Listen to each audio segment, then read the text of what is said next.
Thank you, Madam Vice President, for giving me this opportunity. Before I make my contribution towards the reparation, I want to take this opportunity to congratulate His Excellency Mahmoud Ali Yusuf for winning the recent elections as the chair of the AUC. Her Excellency Ambassador Salma Malika, her body, and the 4 commissioners elected to the position of AU Commission elections. Now, when we talk of reparation, what do we have as Africa to hold the global north to account? We might think we have nothing, and we feel weak when we ask for compensation for things that were done wrong to us. And while we deal with reparations for the global north and all the colonial masters that did the wrongs that they did to Africa, the continent of Africa, whose families probably are going to forget if we don't bring this history up and deal with it decisively. Have countries been compensated for reparation? Yes. Germany paid reparation to the Holocaust victims, their heirs, and the State of Israel. Germany also paid reparations to Namibia for the Herero-Naima genocide.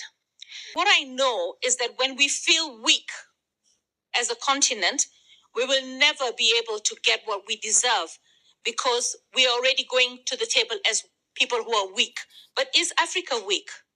Everybody talks about Africa as this continent with all the raw materials that the West wants. They want our minerals. They want our youth. They want our agricultural products. They want a lot. Even right now, when it comes to saving the climate, the globe, Africa is seen to be the least in terms of emissions, 4%, and yet it's suffering the biggest brunt when it comes to climate change. So what do we have that can actually bring them to their knees? We have the debt that they have given us at very high prices, very high interest rates. It's another form of colonialism that I think Africa should sit together and be united on that front. When it comes to our minerals, they cannot run their countries without our minerals. But are we prepared as the continent of Africa? And this is the challenge to the new leadership. Are we prepared to actually sit on the same table, put our differences aside, and recognize that we first need to address the various wars that we have in our continent? We need to silence the guns. DRC, we say it's the breadbasket of Africa. It has the minerals to sustain Africa. But yet, we sit and watch the DRC crumble. We've got the Sudan, okay? And we've got so many other places that we know in Africa. The guns need to be silenced, but not only silenced.